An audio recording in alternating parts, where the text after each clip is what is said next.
Hello, everyone. Welcome back to another episode of the Chill Out podcast. So, yesterday, or should I say last night, I was finishing work and I finished really late. And I actually woke up super early so that I could get everything done that I wanted to get done, so that I wouldn't have to finish super late on a Friday. But that didn't work out, and that's okay. But I literally was like laying in bed after work and I was like, maybe I should like record my episode now and then I can like have the rest of the time to chill or like do what I want to do. And then it was literally 2 a.m. And you know that moment when like you want to make the most of your evening, but you are so tired and you're hitting that like delirious state of mind? That was literally me. So I'm so glad that I actually didn't record because I don't think that I should subject you guys to that. Okay. I was at a point of being super delirious and woozy, if that's how you want to think about it. I was just like, no ways. I'm way too relaxed to be, talking to a mic right now. Okay, and I do not know what I would say. So I'm glad I didn't. And we're on the weekend now, and I'm so excited to be hanging out with you guys. And it's like the weather's kind of moody today, but I'm not mad about it. Like, it's kind of a vibe. It's kind of reaching that point of like being super mellow. It's like overcast, it's super chill. So it's perfect for this episode. So yeah, let's get into it. So I hope everyone is doing amazing. I hope you guys are living life, laughing a lot, and having a great time. I want to talk about something in this episode that seems kind of old school, but also timeless. Like, I can't believe I'm about to say this. Okay, I feel like I literally blinked when it was February and now it's already June. It's crazy. But, I feel like journaling has been such a positive habit in my life from such a young age. And yes, I'm talking about journaling, okay? It is a positive habit. I know sometimes it sounds like such a lot of effort to do. Trust me, I get it. Some days I just do not want to open the journal and write down my thoughts. I get it. But, it's such a great way to release emotions and to express yourself. Like, not just typing into your phone, not writing in your notes app, actually sitting down. And I don't know, like just getting weird thoughts out, okay? Intrusive thoughts, happy thoughts, anything that you're feeling. Maybe even like unlocking something within you that you didn't even know was there. And let's be real, in this constantly on, distracted, swipe until you're empty kind of world, journaling might feel like a total act of like rebellion, or it might make you feel like you're at a snooze fest. It's like no one really does it anymore, right? But I think that's exactly why we need it. I think we're so consumed by so many trendy wellness things or mental health habits and hacks and all of these things that people are trying to like push onto us. And sometimes it's not about all those elaborate things that's going to make you feel good. Sometimes it's about getting back to those smaller habits that overall and over time actually impact your life in such an amazing way. We all know the quote, nothing worth having comes easy. But what happens when you realize just how true that is and when you start accepting it? Well, for me, it's like a massive weight was like lifted off my shoulders. It turns out fighting reality only makes life so much harder, and accepting it, that's what makes it all a little bit easier. And I'm not here to like sugarcoat things or like act like it's all sunshine and rainbows all the time. Like, let's face it, life is tough.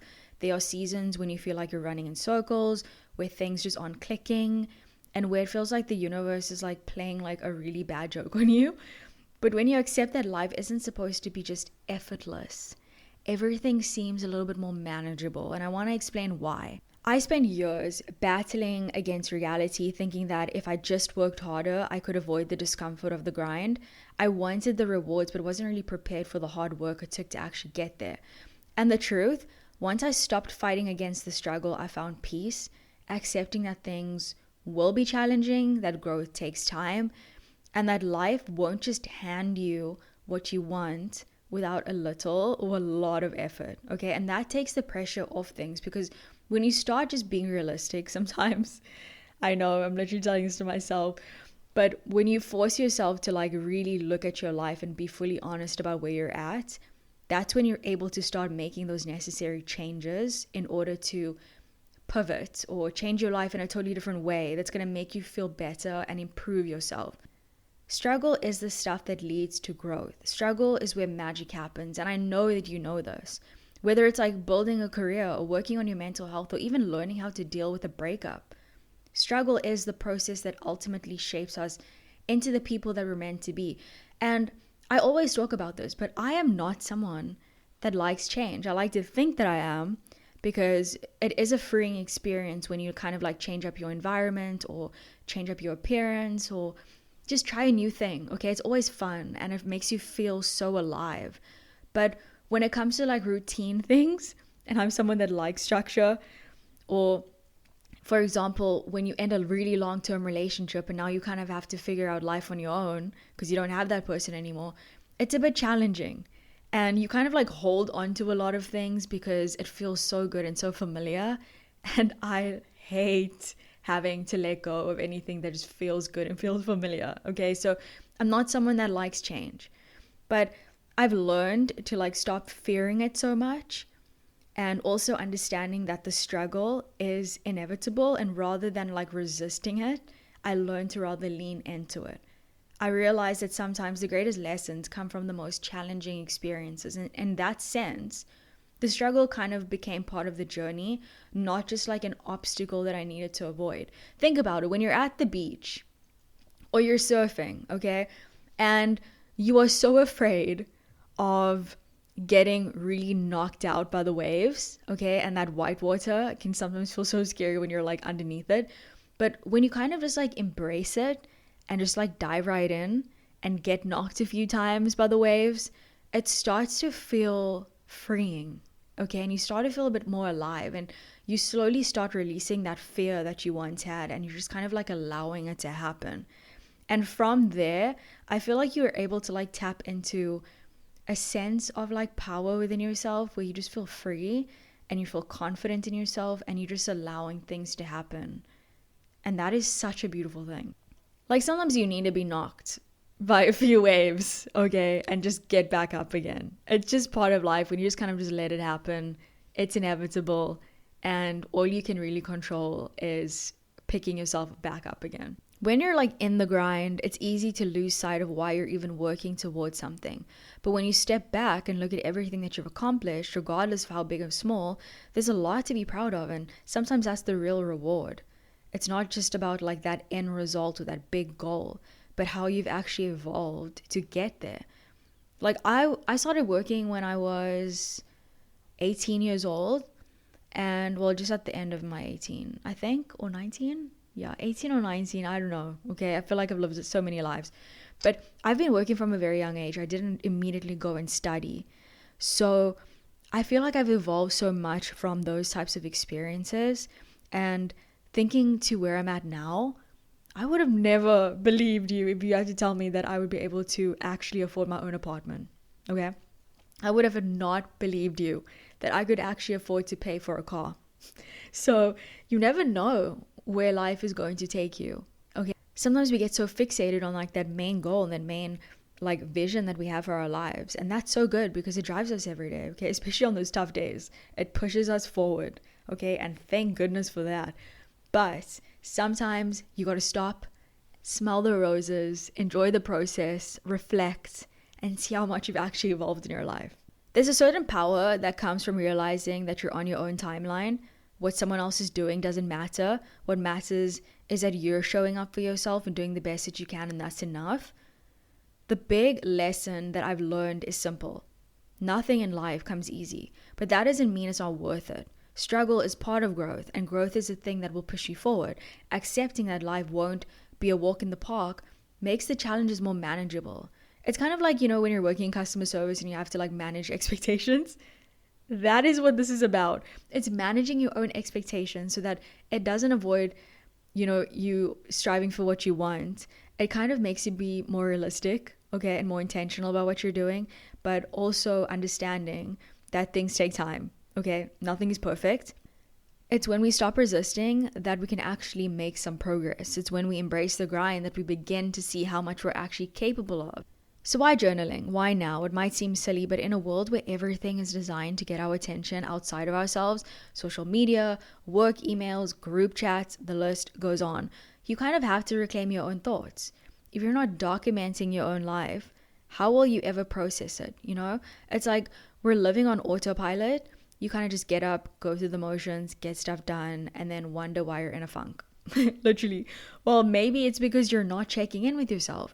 And journaling is like hitting the pause button on your life. And trust me, we all need that. I mean, seriously, it's so easy to forget about ourselves when we're constantly moving through the motions of everyday life. And journaling can kind of like help you break that cycle. It's such a great way to like slow down the rhythm a little bit and like focus on yourself. And it doesn't matter what your goals are, whether you want to get a little more self-aware, reflect on your mental health, or just sort of like offload all the nonsense that's cluttering your head. I feel like writing in your journal is the place where you can be totally honest with yourself without needing to hold back. And I get it. You might be rolling your eyes at me right now, okay? Being like, journaling isn't for me, Kelly, okay? It's for like overachieving wellness gurus.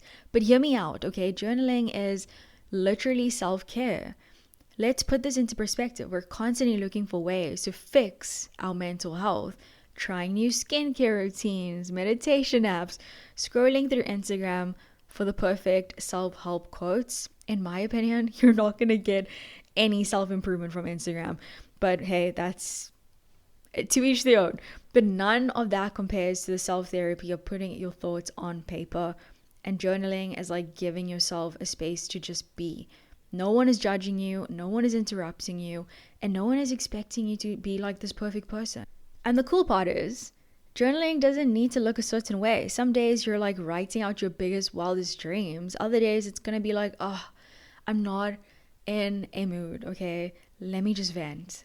And you know what? That's okay. The beauty is that you get to control the narrative. You get to decide what goes on the page. Okay, so maybe you're at this stage now in this episode and you're like, all right, this actually sounds great, but like, where do I even start? Don't worry, I got your back. It doesn't have to be some fancy ritual. So I want to share with you like a few tips that actually will help you to start journaling in 2025. The first thing is start with a 5-minute brain dump. Write anything and everything. Don't overthink it. The goal is to let the pen flow. Don't focus on writing beautifully, perfectly. Just focus on getting your thoughts out. So maybe like get on the couch, have a little blanket, have some tea, create like a whole ambiance vibe. Like make it a vibe for yourself. The next thing is find a space that's comfortable, whether that's your bed, a quiet corner, or even a cafe. Okay, romanticize it a bit. But hey, if you want to set the vibe with candles, coffee, or little music, do it. Make it a thing that you actually enjoy, not a chore. And like I said, chilling on the couch with a blanket, it's still a vibe. The next thing is don't put pressure on yourself to journal every day. I mean, I don't even journal every day. I know we all try to stick to these productivity habits, but honestly, you don't need to be perfect. You haven't journaled in a week or a month. Just pick it up again. It's not about consistency. It's about that connection with yourself. So if you're stuck on what to write about, use prompts. You can like Google a ton of journal prompts right now online, or you can even just like pick one theme, like how you're feeling today, what's currently stressing you out, or what's something that you're grateful for. My style of journaling is more about saying what I'm thinking about, what's bothering me. And then when I notice a pattern about if something is really bugging me for like more than 3 journal entries, then I think I need to look at it a little bit in a deeper level, okay? Because, you know, if it's a consistent theme, you kind of have to like look at it and be like, okay, where can I do some changes here? Because this is becoming something that's actually affecting me on a daily basis. So I just kind of like writing whatever is going on in my brain, just kind of like loading it all on the page and then closing the book and carrying on with life. Do you ever feel like your brain is sort of like a dumpster fire? I swear sometimes my thoughts feel like they're doing laps around my head and I can't even keep up. I mean, I'm thinking about 100 different things all at once. What I have to do tomorrow, how I feel about a situation, what's bothering me, what someone said to me last week. It's exhausting trying to juggle it all in my head. Writing it all down takes that mental weight off, and suddenly I can stop racing to remember all the things and start focusing on one thing at a time. It's like putting the clutter in its place and giving yourself some room to breathe. And did you know that writing about the positive things in your life, like the little wins or the stuff that makes you smile, or even just like the random moments that bring you joy, like maybe you went out tonight and then you want to kind of like journal your whole experience and you kind of want to document it, that can literally rewire your brain to focus on the good Yes, it's a thing. When you start focusing on the positives, but doing something like writing in your journal, it's your permission, okay, to stop being so hard on yourself. It's your chance to encourage yourself, to forgive yourself, and most importantly, celebrate your little wins. Show all of the gratitude for the things that you have in your life because you deserve it. In a world that's obsessed with perfection, journaling lets you embrace the messiness and the chaos that comes with being human. And honestly, that's where the real growth happens. When you sit down to journal, something kind of like magical happens. You sort of think you're just writing your thoughts down, nothing special, just a few sentences. But sometimes it's only when you write down all of that that the answers hit you like hard, and you kind of like start seeing things and start understanding why you feel the way you do, and you start to understand why you're holding onto something that long, or why you can't seem to shake off a particular feeling. And writing helps clear away the fog and lets you see your feelings with so much more clarity. And here's the cool part: when you journal on a regular basis, you start noticing something even more amazing. Your past self starts making appearances. You'll look back at old entries and you're like reading someone else's journal. Like, who is this person? Honestly. But the beauty of it is that you're seeing how far you've come. You've realized how much your mindset has now shifted, how your perspective has changed, and how you've somehow grown through all the hard stuff. And looking back at what you wrote months ago, you'll have this, wow, I didn't even know what I was experiencing during that time. I didn't even know how strong I was. And you can see patterns in your thinking and your behavior, which gives you the chance to sort of like correct them and improve them and make better choices moving forward. It's like you're reading the roadmap of your own growth. It's such an empowering habit to like take on. It hands you the reins to like your own emotions. And often we let our feelings dictate everything, whether it's anger or fear or sadness or joy, it all takes over. But when you write it down, you are taking control. You express your emotions and you kind of decide what to do with them. And writing gives you such a beautiful space to heal and to acknowledge what's happening and to give yourself permission to feel without judgment. It's basically a conversation with yourself where you're allowed to be real and be honest without any pressure to have it all together. When you're feeling stuck or uninspired or like you haven't made any progress, looking back at your entries can remind you just how far you've come. A few months ago, you might have been dealing with the emotional equivalent of a roller coaster, but now you're handling things like an absolute boss, okay? You're seeing the struggles, you've been through them, and you realize that you've survived every single one of them. And when you look back at that progress and you track it, it gives you this insane confidence boost. It's like a reminder that no matter what's coming next, you've been through so much worse and you're still here, still moving forward. And that to me makes you one of the most strongest people ever.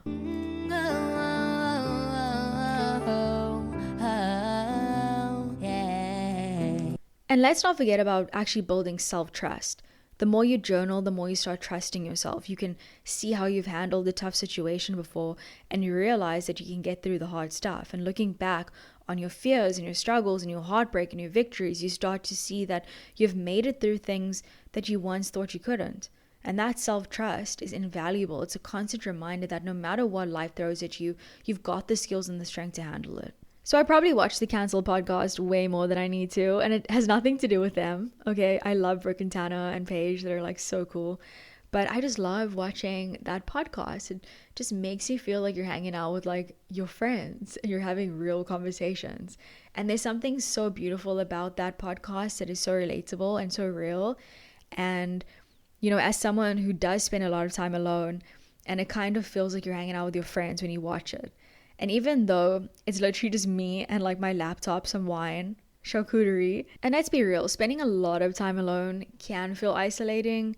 I know I actually enjoy my company in an unhealthy way, like maybe a bit too much. I know I'm not the only one who spent entire weekends in like sweatpants and an oversized hoodie binge watching reality TV just to feel like a human again. You know when you're like spiraling about something dumb, like someone didn't text you back and suddenly you're like convinced you're emotionally unlovable and probably should live off the grid with like goats. Yes, that. So that's where journaling steps in. Okay, it's like your weirdly calm best friend who just like sips tea and goes, okay, let's unpack it. Writing things down, especially when you're all up in your feelings is kind of like emptying your brain's junk drawer. You don't even realize how much chaos is in there until you start writing, and suddenly it's like, oh, that's what I'm feeling. That's what's bothering me. It's like your emotions were just like freeloading in your head, like rent free, taking up space. And now they're like, now they have somewhere else to live. A little nice Airbnb on the page. And once you've written it out, you're not just in that feeling anymore. You're observing it. You're looking at it from a distance, like, wow, that was dramatic of me. Or, okay, this is actually valid. It's emotional regulation at its finest without even realizing that's what you're doing. You're creating a pause. And in that pause, you get to choose how you respond instead of just reacting. Plus, your journal doesn't judge you, okay? You could write, I want to scream into a pillow because someone looked at me weirdly in a meeting, and your journal's not going to judge you. They're probably going to be like, slay bestie, let it out, no consequences, no overthinking later, just vibes. It's weirdly therapeutic. Like, the more honest you are, the lighter you feel. You don't need to make it all make sense. You just need to get it out. And sometimes in the middle of a chaotic, messy brain dump, you stumble on something real, like a pattern or a need that you've been ignoring, or the root of why that thing really hurt you. That's the good stuff. That's when you're like, oh, I get it now. So yes, I spent a full-on episode basically trying to sell you guys in journaling, and I hope I did a great job. I'm totally kidding. I just want to kind of share this with you because it's been such a powerful thing in my life, and it's such a simple habit that people sort of forget about because they're like literally consuming so much nonsense online lately about this is gonna help you, this is gonna improve your life. Sometimes it's the simplest things that's also super cheap and you can do it at home, and it's going to help you to regulate your emotions in such a healthier way. So yeah, maybe journaling is emotional self-regulation disguised as complaining on a page. 10 out of 10 would recommend regardless. It's not just for those like teenage diary days. It's for us, the ones trying to figure out how the hell to make sense of all of this adulting. It's your space, no one else's. And it's a chance to reflect and to grow and maybe even realize stuff you didn't know about yourself. So if you've been slacking or just haven't gotten around to it, now's the perfect time. This is your reminder. Trust me, you're going to look back and be like, yes, I actually did need that. Thank you so much, Kelly. Like sometimes I look back at like old journal entries from like years ago, from like maybe a really cool experience or a really like loving moment in like my old relationship, and you kind of just look back at that person and you're like, oh, like that's so sweet that that happened. Like it's just so cute to look back on those times and sort of like step into who you used to be and then look at who you are now and how much you've grown and how much you've experienced and how grateful you are for like the life that you created for yourself. And it's so beautiful to reflect on. It helps you become more self-aware, and you just gotta enjoy the process. So as always, I love hanging out with you. I will see you guys next week Sunday. Thank you so much for hanging out with me. I hope you enjoyed the episode. Definitely pop me a DM, let me know your thoughts, and don't forget to follow on Apple, subscribe on Spotify, and all of those good things. I love you. Have an amazing week, everyone. Bye.